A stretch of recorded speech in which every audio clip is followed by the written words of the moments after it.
முன்சாமி, பாதுகாப்பு கொடுக்க வேண்டிய நீ பாதுகாப்பா இருக்கிற. சூப்பர்.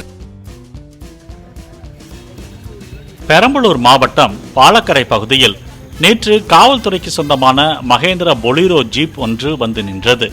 அப்போது போலீசார் கதவை திறந்தபோது உரிமையாளரை பிரிந்து அதே பகுதியில் சுற்றி திரிந்த நாய் ஒன்று போலீஸ் ஜீப்பில் ஏறி டிரைவர் இருக்கை அருகே அமர்ந்து கொண்டது. இதனை கண்ட போலீசார் நாயை விரட்ட பல முயற்சிகளை கையில் எடுத்தும் நான் போக மாட்டேன் சார் என்பது போல ஜம் என்று உட்கார்ந்து கொண்டது.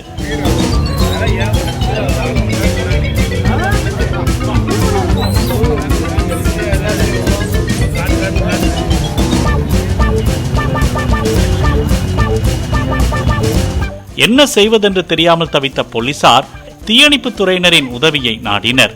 பின்னர் தீயணைப்பு துறையினர் பாதுகாப்பு உபகரணங்களை பயன்படுத்தி நாயை ஜீப்பில் இருந்து இறக்கி அப்புறப்படுத்தினர்.